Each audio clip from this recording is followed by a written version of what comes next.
between now, the middle of February until the middle of March. If you have a really healthy colony, and a healthy colony is a colony that typically has pretty much 80% of the box filled with bees, if not higher. And also, if your bees aren't at that capacity, what are some of the steps that you can do? We're also going to talk about controlling for swarms and then IPM. And so we're also going to try to, in the grand scheme of things, try to tie everything together that we've heard from the past speakers. Like I thought Zach's presentation was really interesting, and especially since he spent some time working with Michael Palmer. We're also going to talk about creating sustainability in your apiary. So does anyone have any questions before we sort of get into it on how to assess where your bees are at now?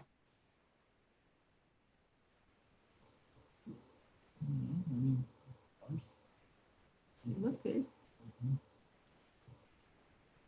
Should we be looking at how many frames of brood that we have? You should be, everyone should be looking. If you take the top cover off of your hive, you should look to and count and see how many frames actually have bees on them. Okay. So again, if we're running with the assumption that you have 10 frame equipment, so you should have 8 or more frames covered with bees. Yeah. And at this time of the year, if you have that many bees, you probably have an overwintered queen that's probably laying pretty well. Has anyone seen drones in their hives yet?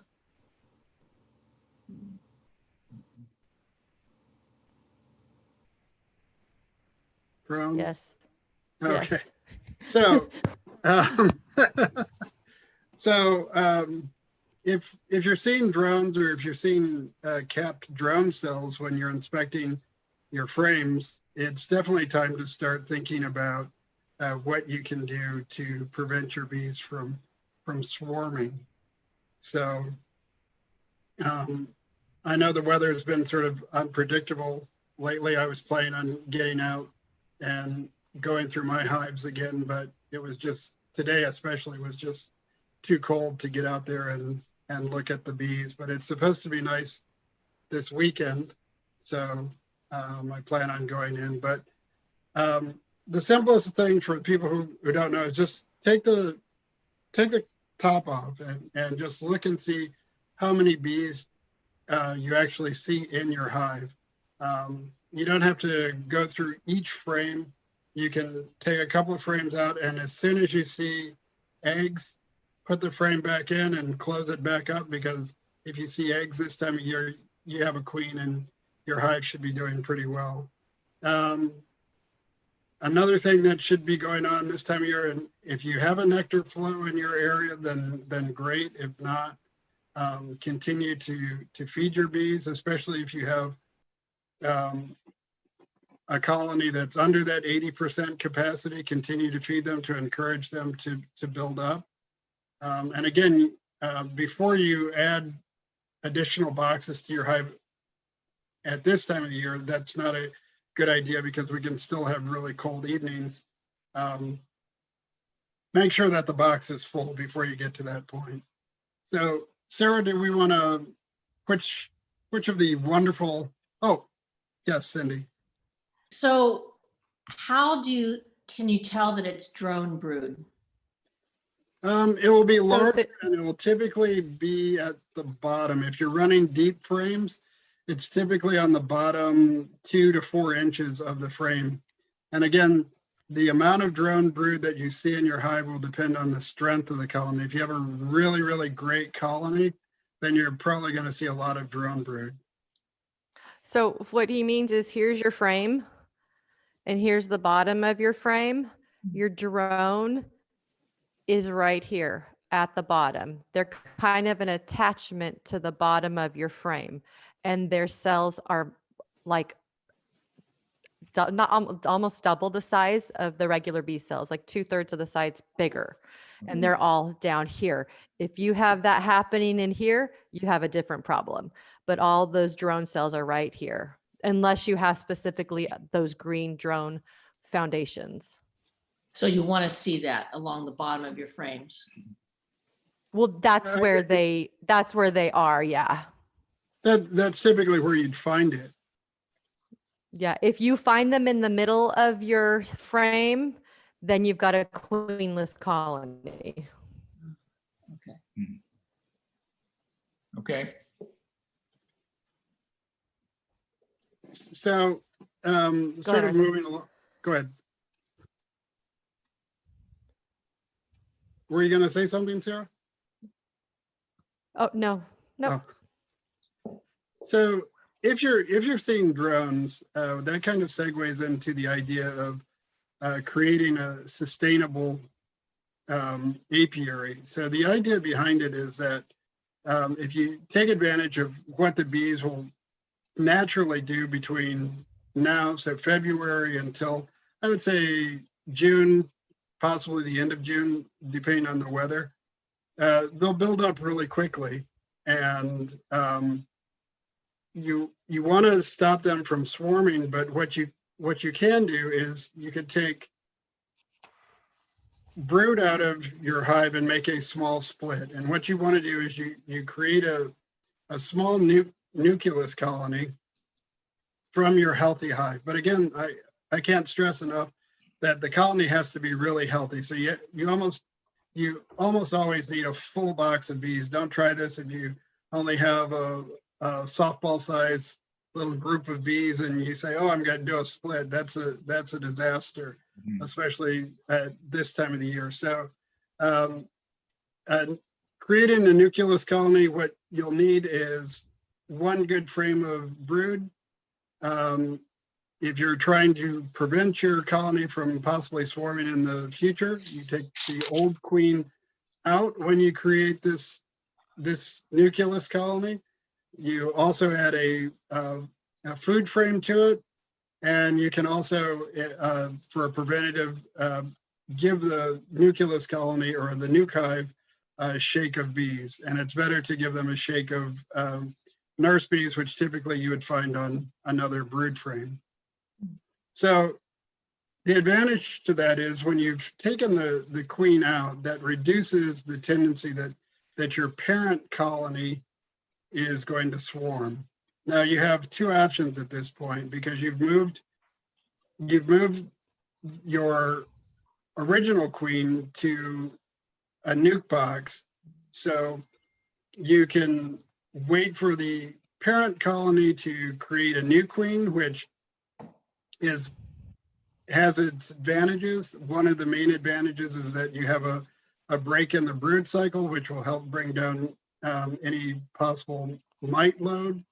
But also, if you're really trying to get your colony up to full strength, you will lose probably about anywhere from 2 to 3 weeks of production, because it takes about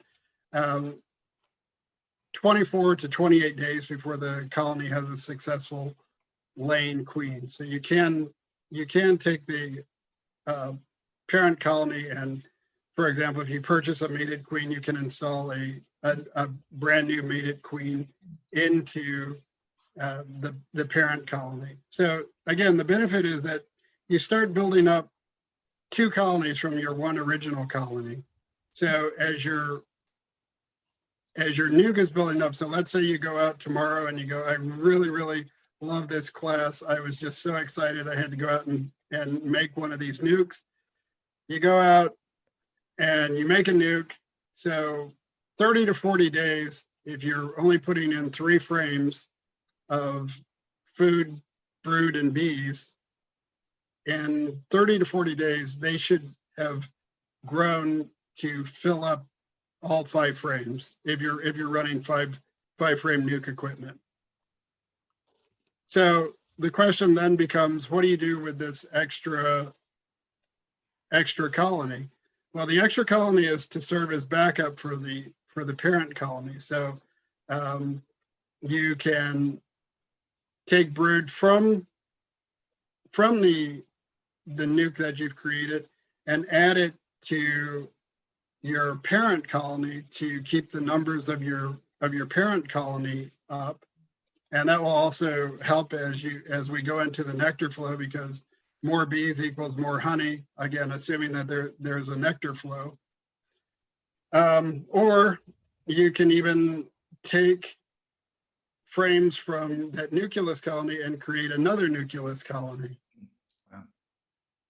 And then, so from your original hive, now you have 2 backup colonies, and you follow this process through the summer. And as we get into the summer months, it will become more obvious.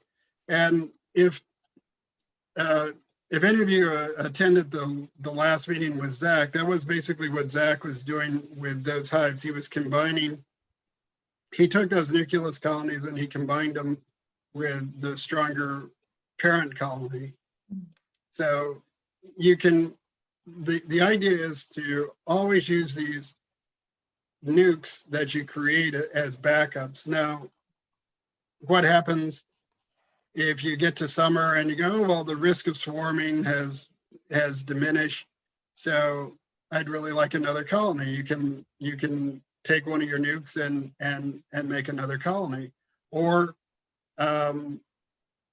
you can continue building nukes, because the more nukes you have, when people start experiencing problems in August and September, you'll have several smaller colonies to choose from to help support your larger colony. So far, are there any questions on the process? Yeah, Court? Yeah, one question I would have is, like right now, I don't see any drones flying at all. So would you do a split like that now, or would you wait till you see the first drones fly? The caveat would be that you have a strong hive now. I do. So, yeah, so if you have a strong hive now, you probably have drone cells already, and if not, capped drone cells. It's just that drone cells take longer to hatch than workers or queens. So If you think about it, sorry, Arthur, if you think about it, if we have drone cells, those drone cells are going to emerge after 24 days. So if you already have them, you're only a matter of days. It's going to take them 16 days to requeen themselves, and then another week for her to emerge and mate. So you're going to be like, timing is just right. Okay. So you would recommend doing it now, even though you don't see them flying yet, because the queen will emerge about the time they are flying. Yeah, the thinking being, drones are the precursor to queen cells. So once you have capped drone cells, they're already in the planning stages to swarm. So you want to interrupt that cycle.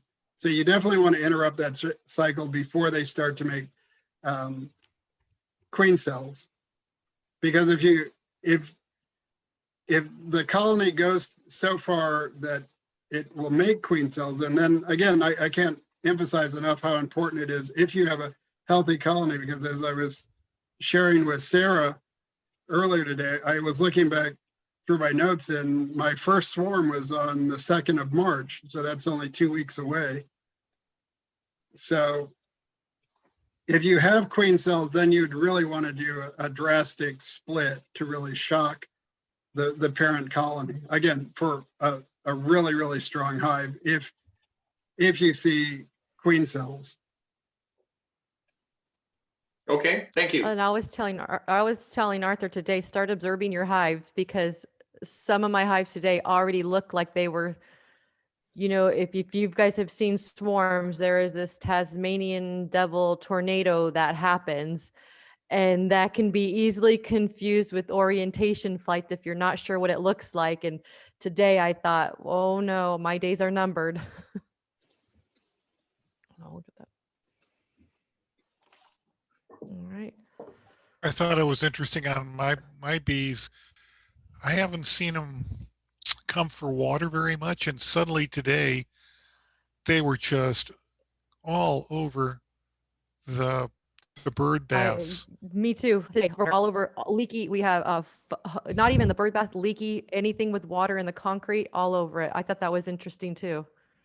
Yeah. So I'm not, I wonder what the correlation, I've never heard a correlation between looking for a lot of water versus Are, swarming. are your bees bringing in a lot of pollen? Oh yeah. Yeah. Mhm. They've been bringing in Right. pollen Yeah, to make bee nonstop. bread, they would probably need a lot of, to consume a lot of water. I just thought it was interesting that suddenly from one day to the next, it was like, because I kind of watch because the birds, we like to watch the birds when they come to the bird baths. And, I think it was yesterday I noticed there were some bees around for the first time, but not very many of them. And then today I went out and I was just shocked. They were all over it. I agree with you, Randy. Yesterday was normal. Today was like there was a drought all of a sudden, and they Yeah. were storing up. And especially since it was Um, cold, I mean, there was nothing to make you think that, they really need a lot of water. So that was very interesting. Well, Kurt, you'll have to let us know how it goes. Yeah.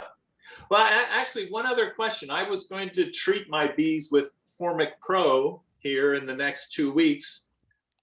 Would you try to split the hive and go ahead and treat each hive with Formic Pro, or you'd wait until the new queen gets established? I'm not sure which one it is, if it's Formic Pro, but I know there are certain miticides that can have adverse effects on queens. So I would just recommend reading the instructions on the Formic Pro. Or, Yeah, the only real warning they have is if it gets higher than 85 degrees, that there can be problems, but we're not in that ballpark right now. yeah. But hey, I think there's a low end too, which is like around, as I recall, 55, I think. yeah, 50 to 55, and we're getting below that at nighttime. So Yeah. I'd be watching that. Although I me. think the instructions say 55 daytime temperature, not 55 nighttime temperature. But Okay. So I've got a question that's not related to swarming though.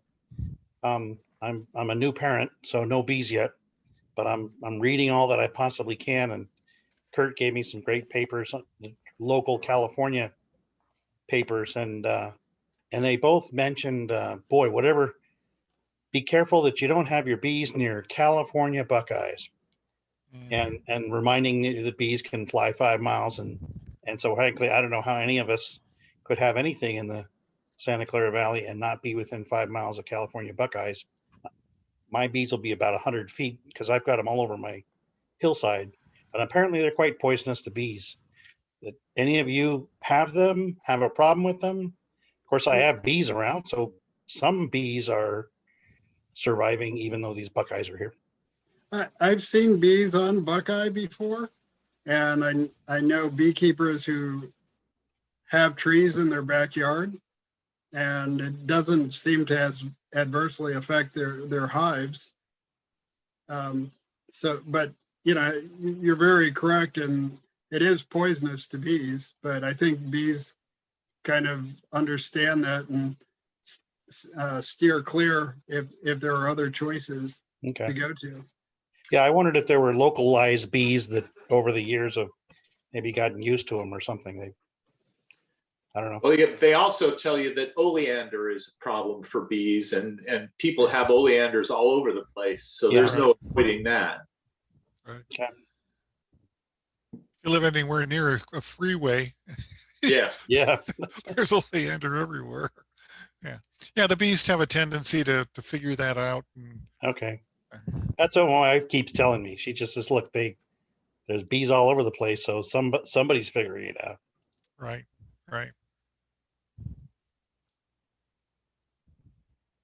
Sarah, did you want to talk about the queen rearing? I don't remember if I wanted to. I was looking up the Formic Pro stuff right now. Oh, I don't remember what my point was for it, Arthur. I know we talked about it. We Queens. did, we, Sarah oh, just, Queen. Sarah just left Oh, the yeah. planet. What's the So best month Arthur to and I- raise queens? Well, that's an excellent question. And I think Arthur and I were seeing if anybody wanted to get together and we could practice doing queen rearing together. We thought that would be kind of a cool thing to do, to graft and try to learn, because if we could figure out how to do this together, we would have our own queen salute. And a word of caution on that. Queens are forecasted to be in very, very short supply. All the queen breeders that I've looked at, even from Hawaii, they're sold out. Oliveros is sold out if you go on their website. A lot of the other California queen breeders haven't started yet. But again, the forecast is that queens are going to be very much in demand this year. But going to the idea of queen rearing, does anyone have hives that they just absolutely love? Well, I think we all Oh, love yeah. lives. AKA strong. Well, no, the idea being that you can, if we set up a group hive to rear the queens in, then everyone could sort of graft from their own queens. We just choose the date that we're gonna put everything together and insert it into the hive, and then everyone would get their own queen cell back and try to see if it will take. And it's sort of a nice compliment. Again, if anyone's considering doing a split, you can insert these queen cells into your splits, and then you can almost have a ready-made queen. The challenge is just to get the queen mated. That's in my own experience, it's harder to get the queen mated than it is to make queens. You can make hundreds of queens, but to make mated queens is a challenge and takes a lot of skill. So yeah, if anyone's interested, we should start thinking about how we would like to do it, but we should do something soon, because it takes about 10 to 12 days before you can actually take the cells off the bar, and then once you do that, then they need to be installed in your splits immediately. So do we have the equipment available to do that? You know, I have some. I Arthur, have, you have some. yeah, I have the JZ BZ queen cups, and I've got Chinese grafting tools, German grafting tools. I've got the jeweler glasses. So for anybody who wants to challenge their eyesight, Yeah. That is a prerequisite. You have to have good eyesight. Yeah. What I was thinking is that there's some really, really good videos out there. So if anyone's interested in how to graft, I love this one where the beekeeper, he recommends going into a dimly lit room with soft music, because it is a frustrating process your first time, because you if you could imagine, each cell is slightly angled, and then you have to take this tool and fish out this 2 to 3 day old larva, get it on the tip of the tool, bring it out, and then place it in the cup Without damaging it. without damaging it, or without without rolling it over, because if you roll it over, when you put it in the queen cup, it will drown. Thanks, Jerry. Look, Jerry has a book. Oh, Books, lots of books on queen rearing. no. All right. So we have an expert. I know, maybe Jerry can teach us. I've Right. I done it, can but read. not I can read. completed. Reading Yeah. is different than doing. It would be a collaborative learning experience for all of us. So some of us have done the research, some of us have practiced, some of us have pseudo done it. And then it will just be, can we finish it? What can we do with it? Which I think I is think we pretty should all awesome. try. Hmm. I think everybody should just try. I mean, you learn something by trying. Hmm. I agree. So Jerry, it's read one, do one, teach one. I'm far behind then. I've read more than I've ever done. Well, I was always intrigued by it. When we first got into it, I read quite a bit on the queen cells and stuff like that, and I'd be interested in, I don't know if Sarah's going to get mad at me for saying this, but with the one hive that we have, I just, in reading the information and watching the YouTube videos, I just thought it was a little over my head for a beginner beekeeper. I was like, okay, that's like 2 or 3 years out. Right now, I need to learn how to take care of bees, maybe do some splits, and leave the queen rearing to somebody else. But I am very much intrigued with the process, because I looked at all the tools and watched the videos, and yeah, I was like, yeah, that'd be cool to try that one of these days. It's just not a first year beekeeper type of a thing to do.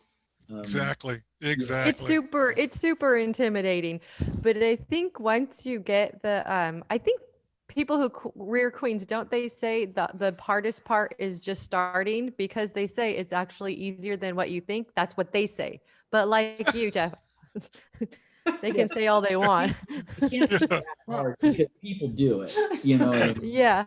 So, And I think it's just getting your technique of scooping and putting it there, because you can't squish them, and you got to scoop it and then pinch it off gently. Yeah. Like you said, don't damage it.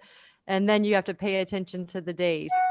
But I think it's easy. I think collaborative, it would be great for all of us to just try. I've seen videos also where they seem to take like a little stiletto kind of tool and they cut the queen cell that's already I think already capped, and they carve it out and then they graft it into a different frame and put it into some other hive. You're talking about when it's down at an egg stage rather than a completely sealed up queen cell. Eating royal jelly. Yeah, grafting. We would be grafting. Yeah. Yeah. So what's the advantage of doing it when it's so small and you can damage versus cutting out a completely sealed up cell? It seems like that's less risky. Because then you can graft as many as you want and put Okay. it on there. And then just your odds are more for you than against you, versus having one that's already been capped and cutting it, because then by then you're really only dealing with one. Whereas if you're grafting, you can deal with many. Okay. And, All right. 32 and on a also, frame, right? if you have foundation in your frames, it's Which I really, do. really difficult to get the queen cells off in one Yeah. piece. Because the bees do a really, really good job of securing the cells onto the comb. So it's in the videos, I've seen similar videos and they make it look really easy, but it's I would say that's actually a harder process than grafting. The hardest part about grafting is just getting over the first time jitters and stopping your hands from shaking as you're trying to fish out these little larvae from the cells. And then just kind of noticing the difference. And that's why you really, really need to have like a really good magnifying glass jeweler's glasses or something where you could actually see the difference in the sizes, because you'll hear a lot of people say, oh, well, make sure they're, they're not curled yet before you scoop them out. But unless you actually know the date, and if we were to do something as a group, the easiest way to do that is you just put, you select a hive, you put a frame or 2 frames in with drawn out comb right next to the brood, and say a little prayer and hope the queen lays in that. And then you come back 24 hours later and you take that frame out, and hopefully it has eggs in it. And then you can start the count, because it's very important to know when you actually start the process. And the only way to truly know that is to start from scratch, and you're putting in a blank frame with comb on it. So okay, well, the eggs are 24 hours old, and then you take, once they fall down and become larvae, or once they hatch, you scoop them out, and then you put them into the queen cups. And there's also the Nicode system. I've never had success with that system. Some people swear by it.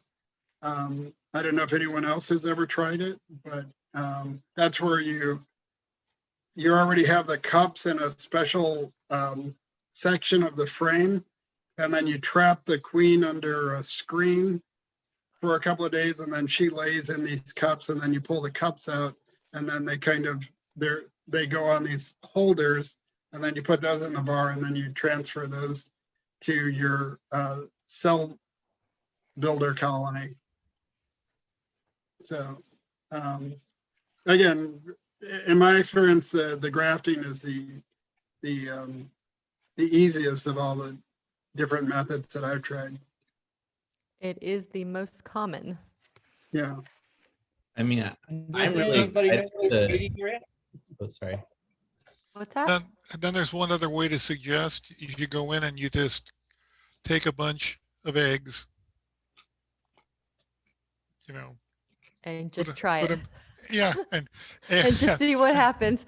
I Yeah. think for us, for beginners, I think our challenge would be just doing the grafting and getting in the scooping of the larva or the egg out. And if we succeed on that and you place it in your cup, we'll just see what happens, and you will see by process of elimination if we got it at the right time. right.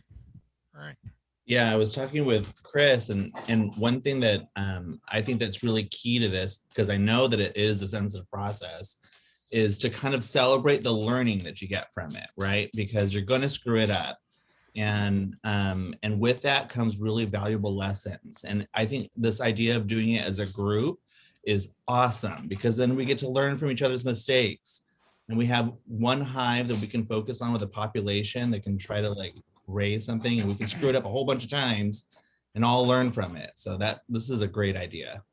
Huge Yeah, game. and I think I agree. I think it helps with learning the technique too, because it might not seem so easy, because that little thing, I keep going like that because you're supposed to scoop it.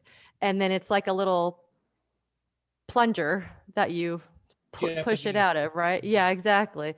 So if someone might have a better technique of I got it, I figured it out, and then from what we do from there. So I think that would be cool, because some of us have some experience, but not maybe successes. So I think it would be cool. We just have to get over the logistics of it, of do we bring our own little nuke with things, or are we going to go and use someone's bees, and because you do have to keep the temperature warm too. Who's got the best queen? Arthur, his bees are so strong, they're moody, right? Yeah. No. I think if you've got a good overwintered queen, it's worth a try, because there's so many ways to approach this. You can do a sort of a 3 hive system. There's a hive that you take the eggs from. There's another hive that you create with just nurse bees, and you stick the grafted frame in that hive for 24 hours, and then you see which cups they accept. So you know immediately. So if you cut that step out, which is perfectly fine, but the only thing is then you have to wait till 10 days later to find out how many of your cups were actually accepted. So I think for us, if we were going to do it by a group, I would do the 3 hive system. So you select a hive, form a hive of mainly nurse bees to build out the cups, and then a third hive to actually further take out the cups and actually cap them. Because then, like I said, within 24 hours, you'll know how many of the cups will actually take. And I guess I So would one do hive- something even more fundamental. I would just, starting out, just try to learn the technique of getting the eggs, transferring them, and seeing if we get any of them to take, and then maybe move on. Because I like your idea of the 3 hive system, but fundamentally, I just think we have to learn the basic skills before we move on from that. In terms of the logistics, could I see a show of hands for the number of people that would participate in this action? 1, 2, I 3, participate just 4, from learning. 5, I 6, have nothing I 7, can do with them. 8, 9. So about Yeah. 9 people, 9, 10 people. Okay, thank you. Yeah, the last time we checked ours, or actually Sarah did it, ours, according to the boss man here, seemed to be pretty strong. And I don't know, we only have that one hive left, and to be honest with you, I was actually looking forward to splitting it early, just to kind of see what happened with it. So, I mean, if somebody wanted to come over and play with the bees with Sarah, you guys are more than welcome to do that. It's, we only have the one to offer, but at this point, I don't think we have anything to lose, because we're trying to just kind of gear up for next season. We have 4 nooks on order, and so if somebody wants to come over, and evaluate our hive and think that we're good to go, no crime, no foul on our end. I get excited about it. I'm just very intimidated by it. That's all. I just felt that queen rearing was something that I would learn later. And actually there's a part of me that would actually say, well, maybe I'll just leave that up to somebody else and I'll buy queens, because that's another avenue that a lot of beekeepers do. There's a lot of beekeepers that don't actually mess with queens. It's easier for them just to purchase them and move on. Right. So The challenge this year is between all the fires that wiped out hives up north, especially with the producers that are delivering packages and creating queens, and then the number of commercial people that are going to want to be buying queens to requeen their hives after they come out of almonds. It's, as Arthur said, it's really hard to find queens right now. So I would recommend that anyone who loves beekeeping tries it at least once, because all you're going to lose at the most is your patience and some eggs. And maybe your friends and family get to hear you swear like you've never sworn before when you can't get the egg out of the cell, and you just kind of take the tool and rip through like 6 or 8 comb. So, but you learn a lot, and it's really, really fascinating to see the queen hatch out. And like I said, on the opposite end, the worst thing that you'll do is you'll make a lot of extra queens, because you never know how many of the cups will actually take. So in the past, I've always done 40 to get to say 30, because you never know, if they're going to take, if if the bees have enough resources to do it. And yeah, there's just, And then they have to get mated after that. yeah, yeah. After they're successfully hatched.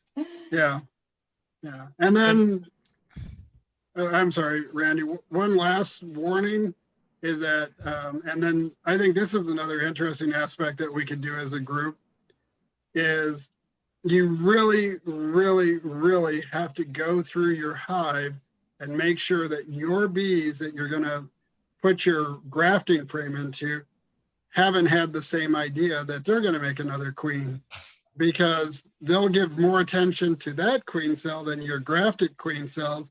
And guess what? She'll hatch first and then just go down the bar and go ting, ting, ting, ting, ting, ting, ting, ting, ting, ting, ting, ting, ting, and kill all of your queen cells. So you really, really have to be careful that you're constructing your hive that you're going to place your graft in very, very carefully. One thing that we could also explore, like if we have a pretty solid group of people who are interested in attempting and we end up with a surplus of queens, is we could share the queens with the club, and maybe there's a secondary learning opportunity for people who are interested in doing splits. Oh, that's Agree. a great idea. Yeah. Agree. Yeah, because you need a place to put your queen cells. So that's those two actions go hand in hand. Yeah. We could meet at a local coffee shop and everyone could pull their frames out and start grafting. I mean, technically you could, because there should be no bees on there. You just need a warm place. We could meet at My Pizza and have mushroom pizzas. There you go. Cool. So Sandy, since you're holding us accountable for this, what's the last weekend date of this month? Isn't it the 27th? 28th. 28th. And Is that therefore, and therefore, to try to plan a date to get together? I assume everybody would prefer Saturday or Sunday as opposed to another day during the week.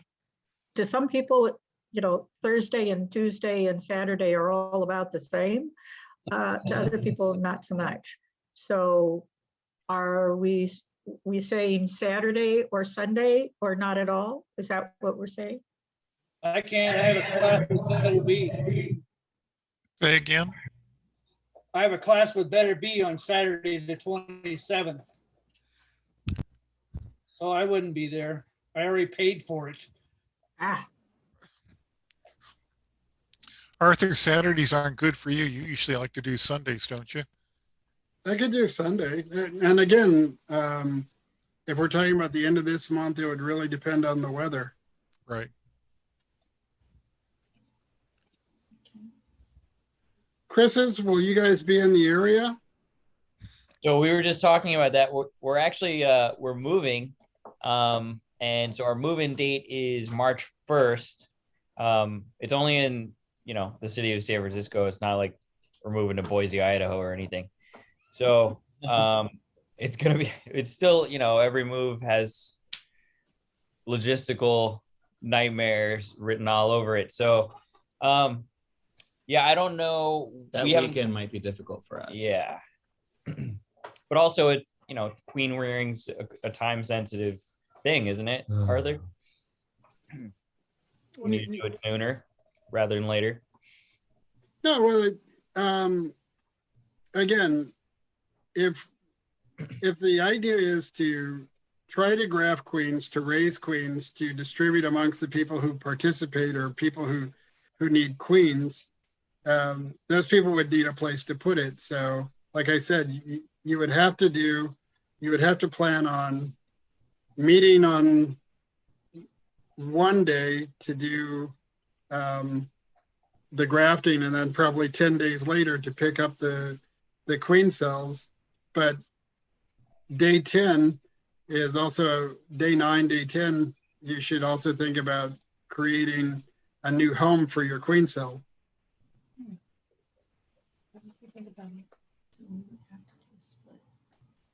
So like in our instance, Arthur, you're saying that, so let's go ahead and use our hive as an example. So you wouldn't split it. You would wait to graft the queens and then split it. And then you have some place to put the grafted queens. What, I think I'm missing something somewhere. So if we're just talking hypothetical dates, so you say March 1st, you graft queen cells. So around the 8th of March, you'd want to start putting together a split, and you want a queenless section of that split. So by March 10th, you can take your queen cell or cells and install them into the hive. And you can put multiple cells into a hive because the bees are the best electoral college ever. So whoever wins, wins. So if you put in 2 or 1, it doesn't matter to the bees, they're going to select. The only danger is if you have a really, really strong hive and you put in a couple of queen cells, that one queen could rally up enough of the other bees and take off in a little mini swarm on you. So, but again, that would be the process. Does that kind of clarify what I meant by the splitting and the queen rearing? Yeah. I was planning on splitting that one hive that we have. I just wasn't really sure exactly when, and it's been so cold lately.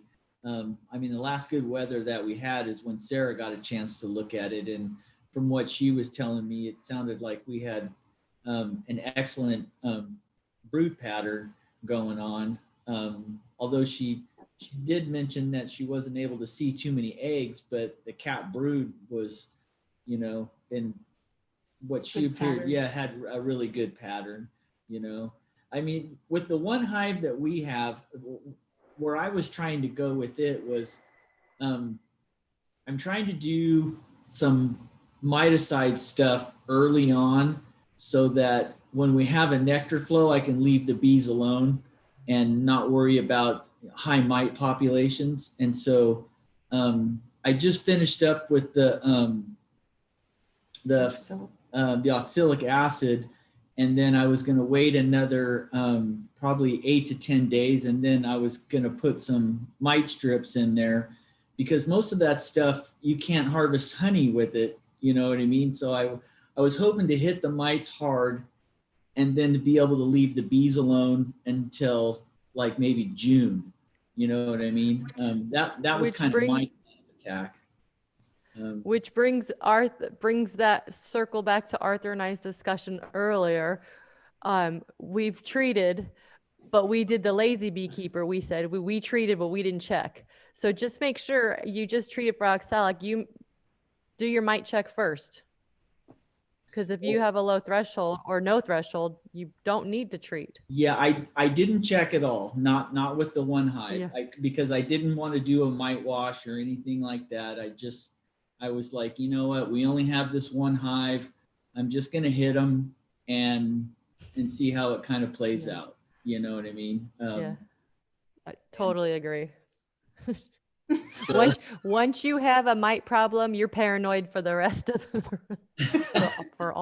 forever. Well, I just wanted to get my mite. If I had a problem, which I can't identify that I did, I've got good brood pattern, but short of, I don't see any dead bees. I don't see any deformed wing syndrome or anything like that. I just thought, you know what, I'm just going to go ahead and hit them anyway and hopefully set them up for a good spring. And now that was my philosophy behind it. But the bees are doing so well. The other part of me is like, you know what? I think I might just split them just for shits and giggles. Just, you know, I don't know why, just give it a go, you know? Why not? Why How not? many boxes do you have on that hive? It's just 2 deeps. It's just 2 deeps, yeah. And are both deeps filled with bees? The top one's not completely full. The bottom one is full. The top one, they're just working on a lot of honey, nectar. There's about maybe 6 or 7 frames that have bees. And they're both deeps? Yes. If you have that many bees, and do you see them bringing in, you're in Gilroy, right? Yeah. Mm-hmm.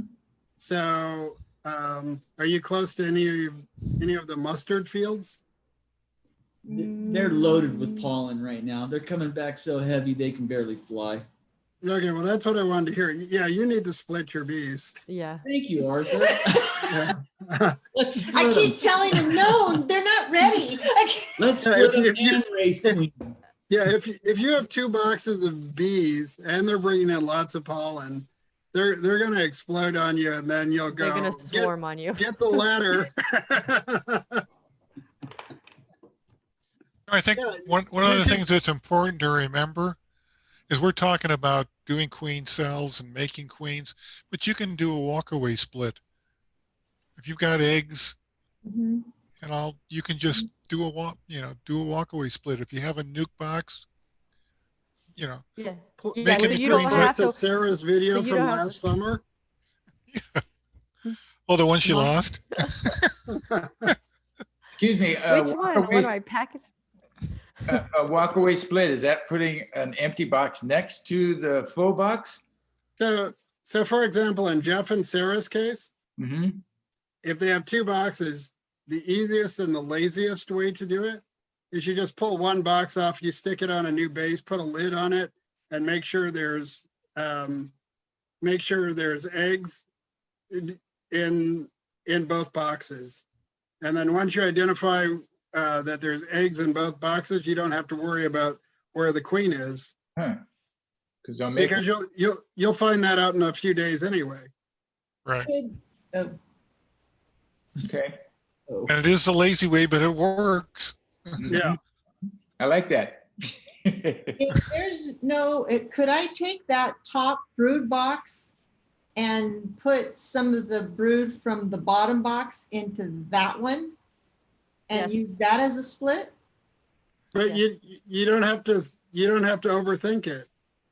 You could, If- but if if you- you already have it in there, you don't need to. Just You're like Arthur you're, said, just you're not moving the bottom box. So all of your foragers are going to go to your bottom box. As long as you leave a frame of eggs in there, you don't have to look for the queen. Okay. Well, I think what Sarah's saying is that so our top box doesn't have brood in it. Is No, that it's just correct? mostly food, It's just mostly food. honey and nectar. So if I Right. took that brood box, because there's no brood or anything in that top box. It's another deep. They're too You- deep. I is it- would say split it. Split Yeah. it. Literally do what Arthur said, and then you take half of there and put it in there, and take the other half of there and put it over there, and then Okay. seal it up and walk away. Yeah. Because you do want to give them some food to go with it.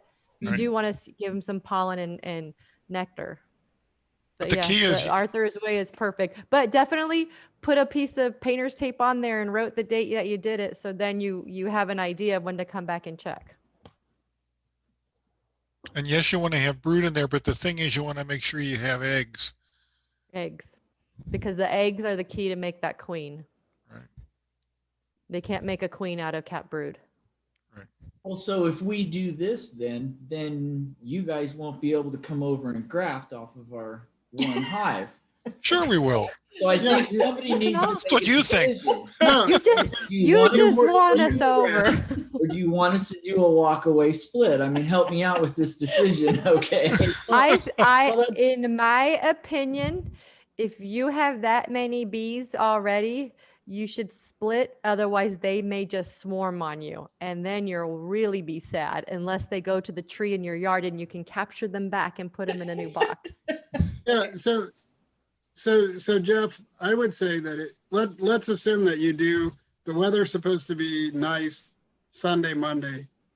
So let's say you decide, oh, next Monday I'm going to split this box. You're still going to have your original laying queen in one of those boxes, so she's still going to keep producing at the same rate.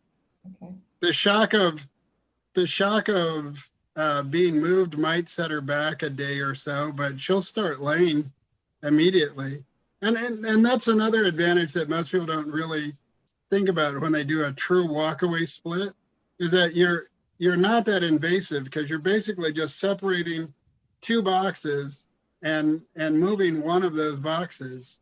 You're not going through each frame looking for the queen, or, you know, counting how many frames of capped brood you have. You're just saying, you know what, the bees know best, and they're going to make another queen, and I'll see you in 24 days. Yeah, I think the only challenge we would have with that is that, I mean, I'd have to go through our frames and see most of the frames that we have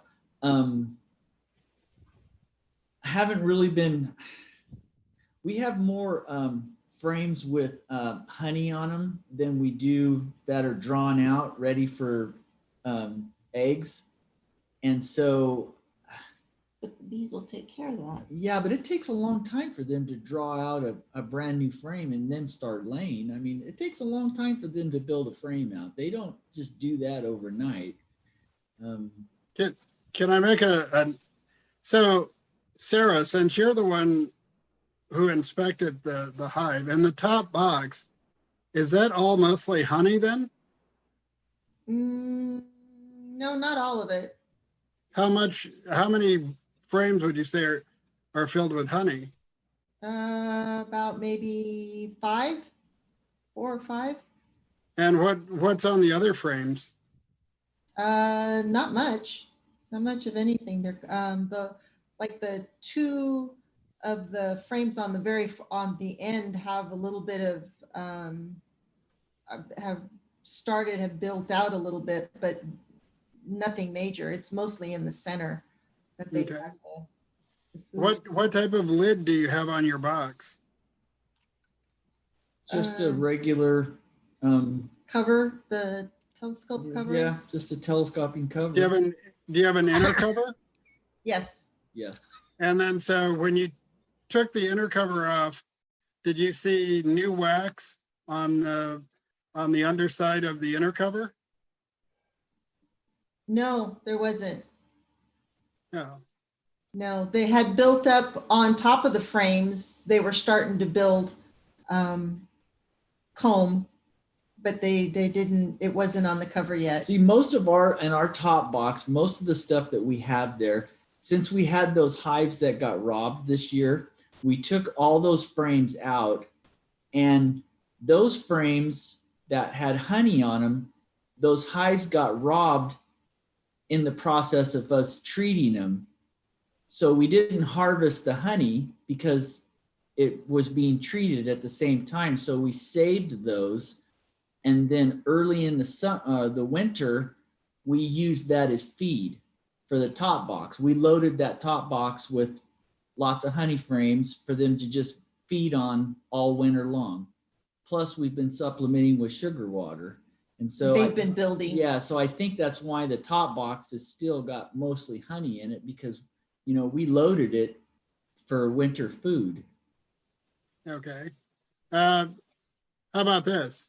Would it be possible on the next occasion, again, assuming that the weather's nice enough, just pull the top cover off and snap a few pictures and send the pictures to Sarah and I? Yeah, absolutely. Yeah, Okay. absolutely. If you're not seeing like new wax and you're feeding them, are you feeding them 1-to-1 or 2-to-1? 1-to-1. 1-to-1. Does the hive feel heavy? Yeah. Okay. What's the capacity of your feeder? Oh, It's a quart. it's a quart. So it's an entrance feeder or it sits Yeah. on top? No, it sits on top. We set it on top of the inner cover. Oh. Yeah, And I then we would, have a box on top of it to cover it. yeah. And how often have you replenished the, It takes a long time for them to eat it. They don't eat it really quickly. It takes days for them to get. Well, how a long? quarter. It's about 3 to 5 days at the most. 5. Yeah. Yeah.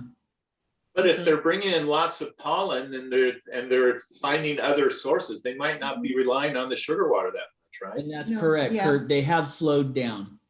Mhm. Back in December, they were slamming that bottle. And yes, you're right. They've slowed down considerably, but they're coming back with a lot of pollen right now. You know, our pepper trees have actually gone off twice this winter as far as blossoms, and I can't figure that out. But our pepper trees are just loaded with them, and so they're getting it probably from the pepper trees and from I don't The know nursery maybe down the street nursery and the down apricot streets. trees. Yeah, so Yeah. but they are very busy. They've got a lot of pollen on them, a lot of pollen. So I'll take pictures. yeah, we'll Okay. take pictures. Yeah. great. Yeah, or you're more than Yeah, welcome to come over and check them out too. That's we'll Okay. know them all weekend. So I have a question. I don't know, maybe I'm still like a little bit newbie shy, but there's a couple things that I feel a little bit gun shy about. One is the alcohol washes and the killing that many bees. I feel like there's such a precious resource. I'm always afraid to like lose that many. I know that they say that like they bounce back really quickly, but I just feel a little gun shy with that. That's one thing. And then the other thing is when doing splits, I worry about, especially this time of year, how quickly the temperature changes and how cold it gets. So I worry about them maintaining temperature. Do you have any, like I'm kind of toying around with the idea of like a heated blanket or something to like keep them warm. I know I sound crazy, but like maybe a little helicopter mom, but like, I just don't want to lose them all because I feel like anxious to do something with them. You know what I mean? You know, I watched a presentation here about a month ago from a beekeeper in the Northwest Territory, up in the Alaska, Canada area. He talked about the fact that a typical winter was 40 below zero, and his hives were outside, and he said he had no problem with them surviving. The one thing I would say to that is this is based on a scale of relativity. So for us, it's cold at 50 degrees. And so it's probably similar for bees, right? Like, No, Well, It's No? snowing in Texas right now, Randy. no. two, Yeah. you have two questions there. So let me try the first one about doing the split. okay. When you're nervous about the bees keeping the brood warm, then shake in more nurse bees, because again, you have to go back to square one. You should only do this if you have a great colony. Yeah. So in a great colony, you're going to have lots of nurse bees that you can just shake off. And then depending on your queen should be putting out anywhere from 1,500 to around 2,000 eggs a day. So they're gonna make up those bees that you take out and move to your nuke pretty quickly. So when in doubt, just shake in more bees, because the foragers, if you just accidentally grab a frame and you shake some foragers in, they're gonna fly back home to the original colony. But the nurse bees will stay with the brood. It's like what Zach was saying in his presentation. Nurse bees show no loyalty to one flag. They know brood, and that's all they know. So they will follow the brood. But again, if you're really worried about keeping the bees warm, just shake in more nurse bees until you have a really full Okay. really full box of, or I'm assuming you have a nuke box or you have a Dewey. And so, and then the other thing is to comment on your question about alcohol washes. Treating unnecessarily is expensive and ineffectual. It's not like you're going, because I know by now you probably have like what, 15 hives? I think we're at No, we have 8 like, or 9. yeah. Okay, well, 8 or 9 in this time of year could quickly become 16. So, so the requirement when you're doing an alcohol wash is that you're testing 10 to 15% of your hives. So you don't have to go and grab a cup of innocent little nurse bees from each and every hive. You just want to get enough to get a sampling of what the mite load is like in your particular apiary, because you want to treat your entire apiary, because it makes no sense whatsoever to go, oh, I'm going to give this one a mite strip and this one looks okay. You want to treat them all. Because when you do decide to do a chemical treatment, it's best to do it all, and then you can pull them all for a treatment where you actually have to remove something, like if you're using Apivar or something where you have to remove the strips after 42 days, then it's easy. Because again, for me, as Chris will attest, I'll forget that there's an Apivar strip in the hive, and I'll come back and it's, it looks like an original version of the Bible. It's all yellow and crinkled, and you go, oh, I forgot that. And that's why I write the dates on the strips, because it's easy to forget. But for the cup of bees or the 2 cups of bees that you have to sacrifice, you'll probably save all of your other bees. Because to me, the biggest enemy that we face in this area with bees is varroa mites and the associated diseases that the varroa mites can spread. It's just like going back to what Zach was saying. He was talking about the brood chew down, and that's the problem with a lot of VHS queens, so varroa hygiene sensitive queens, is that they'll open up the cap cells because they sense that there's a mite infestation, and they'll start chewing up the pupa and then taking the mites out and chewing up the mites. But if there's deformed wing virus, since bees transmit so many things, front end and back end, mouth to mouth, then it's easy to see how quickly a disease like deformed wing virus can spread, and that's lethal if you have a bad case in your colonies. I guess another way to look at it is, if you believe what you're being told by people like Randy Oliver, you're taking 300 bees in that cup, putting them in, doing the mite wash on them. You're sacrificing 300 bees. You probably have about 2,000 bees per frame, or 20,000 bees in your hive. So you're sacrificing 300 to save 20,000, which And seems like that's for one hive. right. In addition to that is per apiary, right? So it's like use your strong hive numbers to diagnose the apiary and treat accordingly. Right. So you're making a sacrifice over a couple of hives, as Arthur says, and then you're uniformly treating without going through every hive and doing that. I'll toughen up and just bite the bullet and do it. Oh, it's not an easy process. When you guys came over to my bees, when Matt was here from BIP and you guys were killing bees, I mean, that was frames, slam can. Yeah, that was heart aching. Like, what are they doing to my bees? But yeah, it's kind of fun. That's for us. Yeah, but on the flip side of that, when I got the mite counts and when I got the disease And the virus load back from the USDA, I was really, really shocked. I had no idea, like, oh, wow, my bees have this, this, and this. Because you just think if, you know, if it's not something that I can visualize, then they must be okay. But my takeaway from that was that, like, wow, you had all this going on and yet your bees look awesome. Right. But as Sarah and I were talking earlier today, that is sort of like the new phenomenon.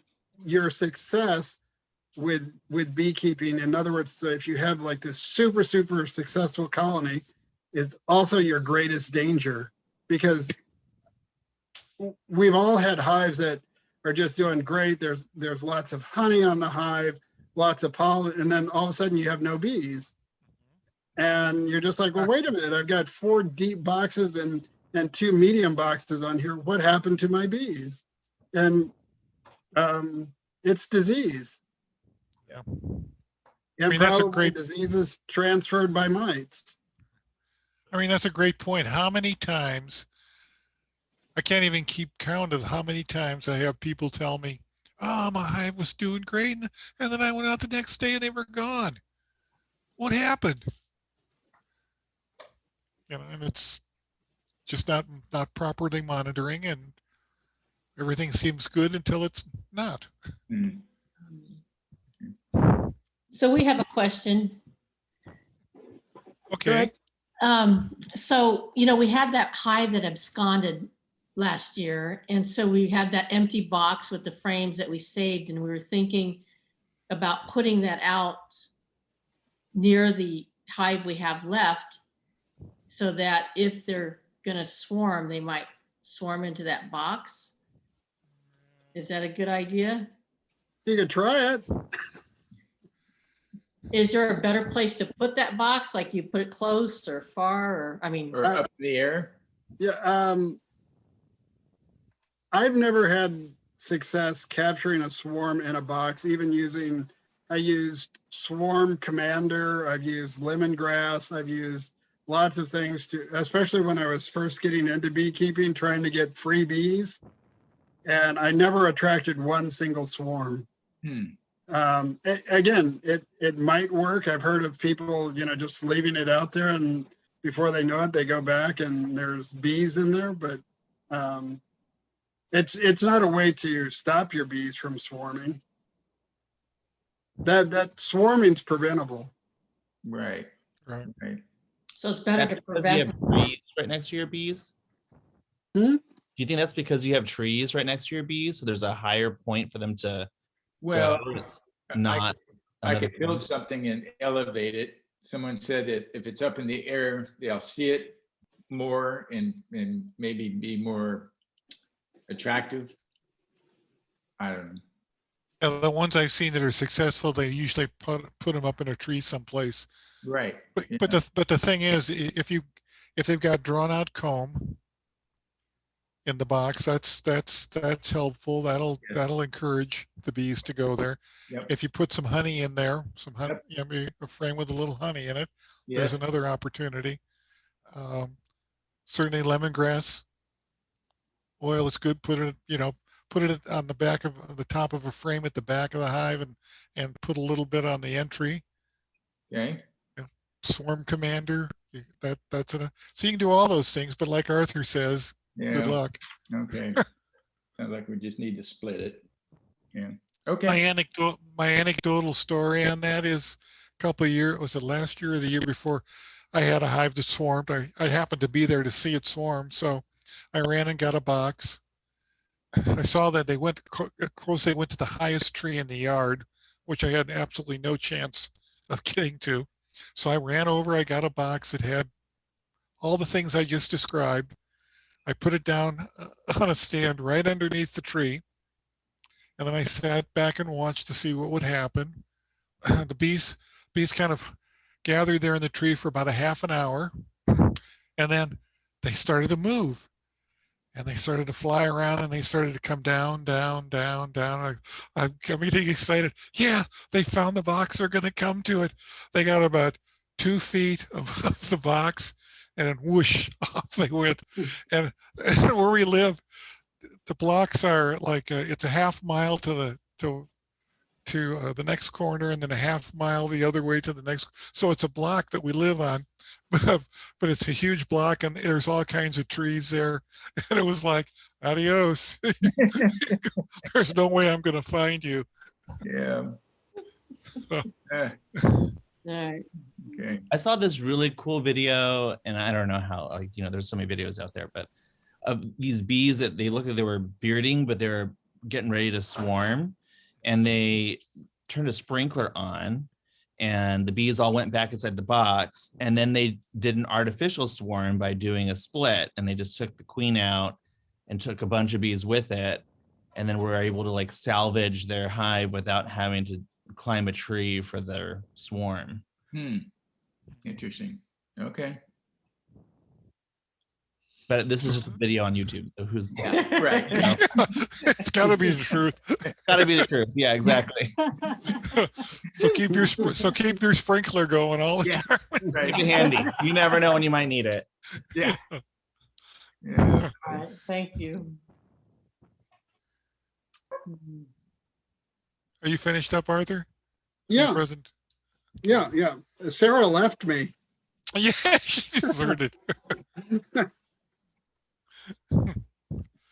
Yeah, I was unless there's more questions or if anyone has suggestions on a different date for maybe getting together and doing queen rearing.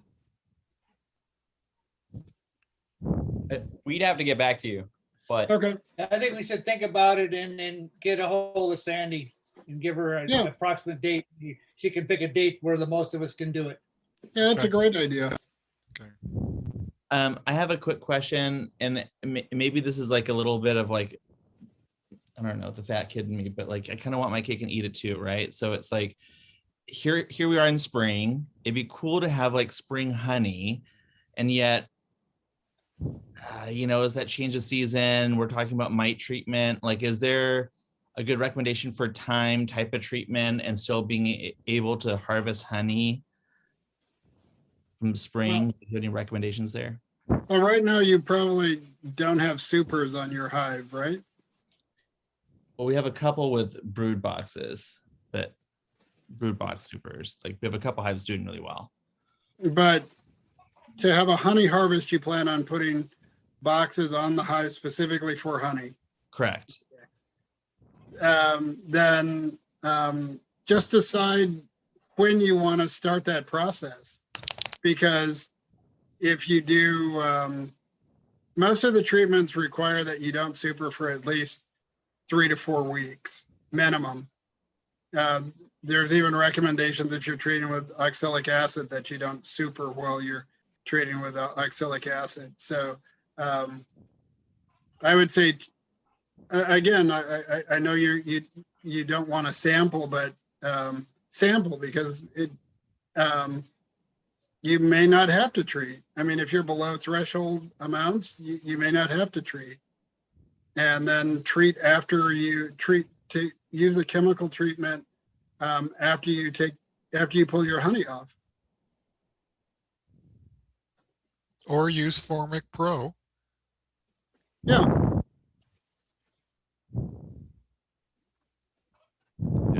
I have a question on it. Solid. That kind of dovetails into what Chris was saying.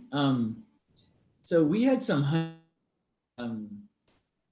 the honey that we treated that was left over from the hives that got robbed. We've had in the fridge all the way through. The freezer. Well, the freezer and then to the fridge. But it's been sitting for quite some time. Is there any problem with, because I don't think we're going to feed it.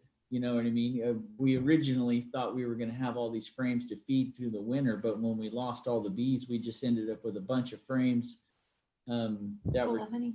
full of honey that came out of a freshly treated hive. How many frames are you talking about? 15 or 20. About 15. Yeah. That sounds like 15 to 20 splits to me. We got a lot of frames, Arthur. We I do. just don't have all the bees. Yeah. I mean, you could use those as food frames for your split. Seriously. Yeah. Okay, so Yeah. just hold on to them and use them for splits. Yeah, you Yeah. said you had 4 Like nukes. the queens. Yeah, no, we're gonna have 4 nukes that are gonna be coming this spring. Yeah, so give each of the nukes 4 frames.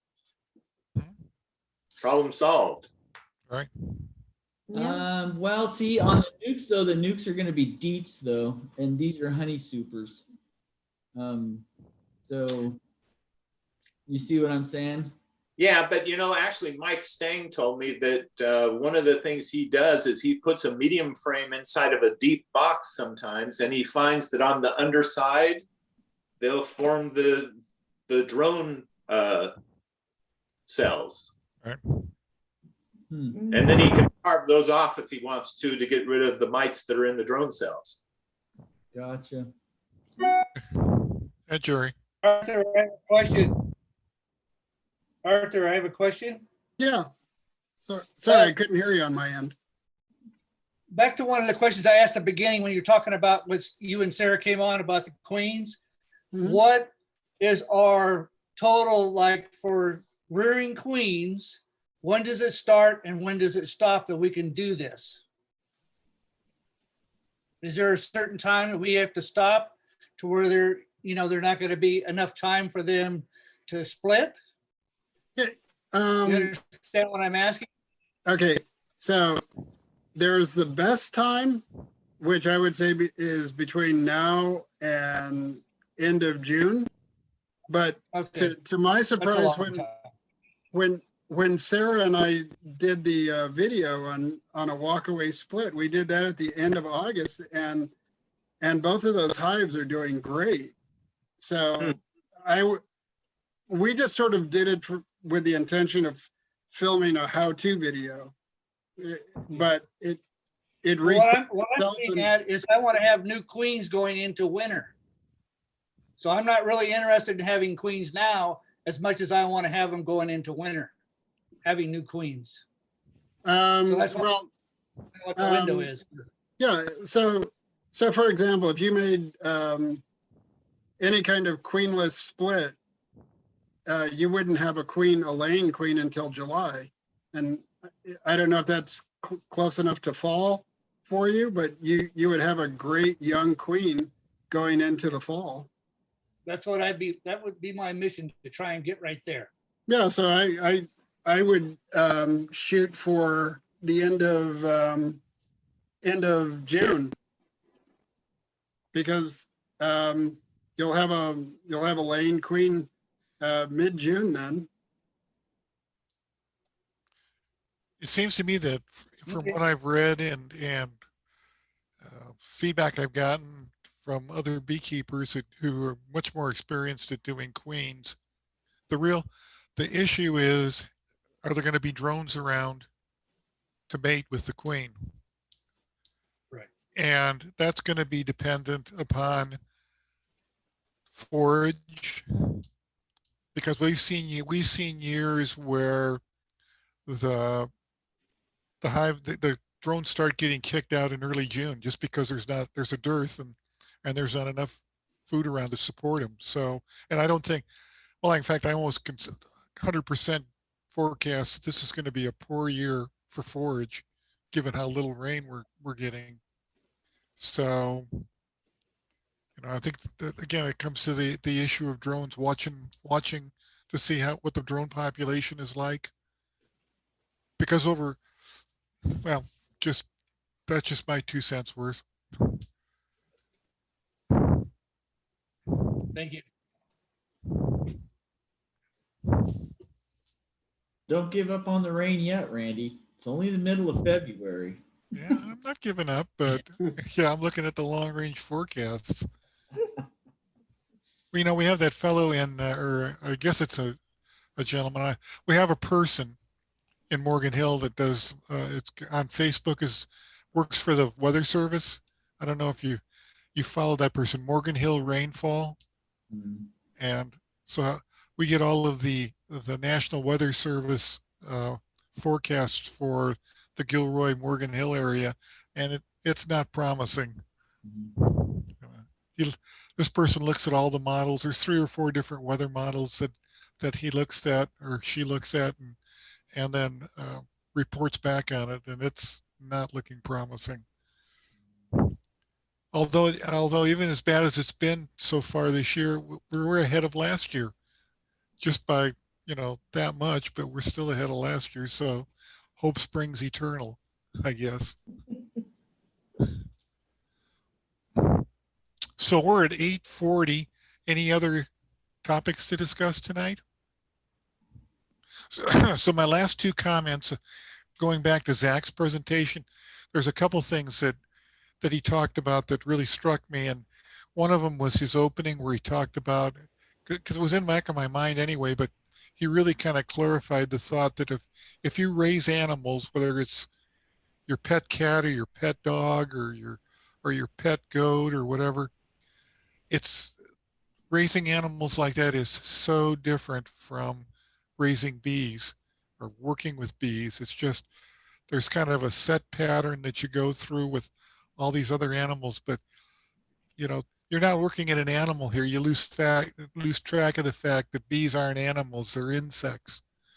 And it's just a completely different program. So you have to reprogram your mind to realize that the things that work for you all the time with your farm animals or your home pets is just so different than it is in working with bees. And as long as you can wrap your head around that, you're going to do much better than if you tear your heart out every time you lose a hive of bees and they go away, because it's just a completely different environment.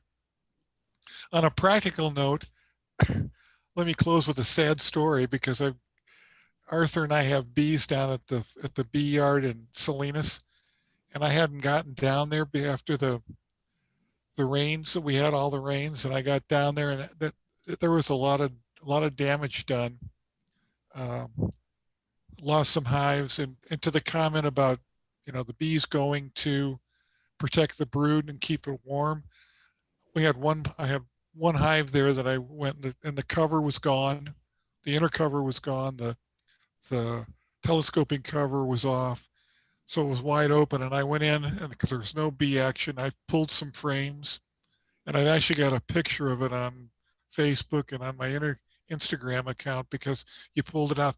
All the bees drowned in the rain, but when you pulled the frames out, the only place you found bees, all the bees were covering the brood, because they stayed there to the bitter end, trying to protect the brood and keep it warm until they drowned. So it was pretty sad. But it takes me roundabout to the other thing that Zach talked about, kind of indirectly, was putting bricks or rocks or something on top of all the boxes. So I have all these extra pavers from a project that we did earlier. So now I've gone down and I've put these pavers on every hive, both in my backyard and down at the Salinas site. But the point was that Zach made was, when you put the brick on, if the hive's doing well, put it on the front. If it's just doing average, put it in the middle. And if it's a hive that's having problems, put it at the back of the hive, so that the next time either you or somebody else goes there, they know immediately to look for the stones or the bricks or whatever you put on the back of the hives. So those are the first ones they go to and try to look at and work with. And so I'm going to try that and just see how it works out. But I thought that was a great practical point to do, especially as you get more and more hives. I do that, Randy, but I stand the brick up straight up when I've seen the queen. When I go in, I see the queen, I put it standing straight up in the front. So I've seen it.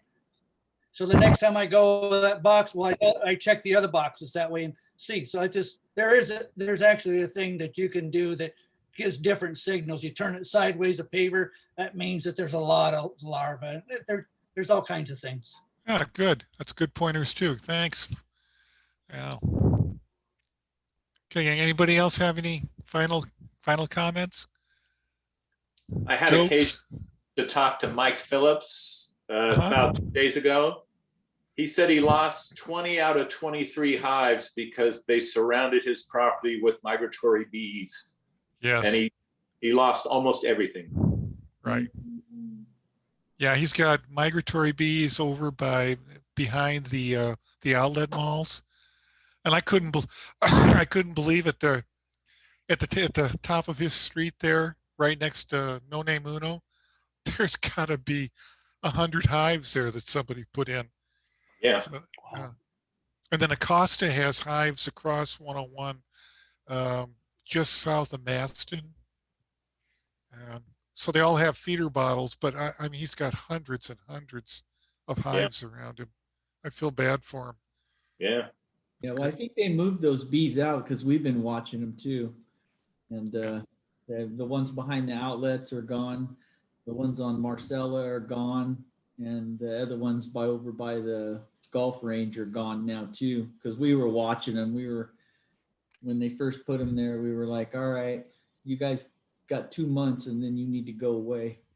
And that's about how long they stayed. So they're working hard over in the valley. And when we came home from Don Pedro on Sunday, you know, the almonds are getting ready to pop hard, and the bee guys are working hard. I mean, the flatbeds and forklifts are just rolling in the valley right now. Right. So. But that doesn't help us much here for the last month and a half. No, it doesn't. Being that we're still new, you know, we thought of some of the things that you first told us, Randy, and when we first got into it because we didn't really think too much about the migratory bees until this or last year. And I mean, there's a good point, you know, because the same hives keep showing up in those locations every single winter. And how many hives is too many? You know, I don't know, you know, how to address something like that. Does that guy have the right to just get in touch with any farmer and just bring in as many boxes as he wants to overwinter in that area? Or do we have some grounds to go to the county and say, you know, you can't do that anymore because it's not working out well for us, you know? Well, we've gone to the county before, and we've gone because I had a case where they were right across the street from me in a sunflower field. They had like 100 hives on like 5 acres of sunflowers, and so I wouldn't complain, and I got them taken out. But you know, I think Arthur? Was that a Farm Bureau meeting we went to where yeah. And when you listen to these farmers, and I kind of understand it, you know, they wanted just outrageous numbers of hives to pollinate because they want to make sure they get pollination. That's their livelihood. And the beekeepers are happy as heck to put as many hives in as people want because that's revenue for them. So, you know, and Mike went through and made that map he mapped out all the beeves that are in the immediate area here that we all have. And we could probably easily pollinate everything that, excuse me, the farmers need, but they're into overkill because they want to make sure that they get a maximum pollination. Well, during the farming season, I can understand that. I can understand that there's a fine line between getting along with the farmers and stuff like that. But overwintering, like the ones by Mike's and over off of Marcella, I mean, those guys are just looking for a staging area. Exactly. So whether or not they truly belong there or not, they're just looking for a parking spot. That's all it is a parking spot. Yeah. Yeah, and it's revenue for the farmers in a time when they can't farm anything. So it's just, it's income from. Yeah, I agree. I don't know how much revenue you can get from the bee guys. What are they going to do? They're going to give you $1,000 to park. Rent. I doubt that. The bee guys are too cheap. They probably just tell them they'll give them a couple $100 or something. I don't know. So anyway, I guess that's our little concern. But most of them are gone now, and hopefully they'll, like I was telling Sarah, they'll probably be gone until the squash comes in, and then they'll be back. So Yep, it's a fact of life. yeah. Okay, yeah, well, on that cheery note,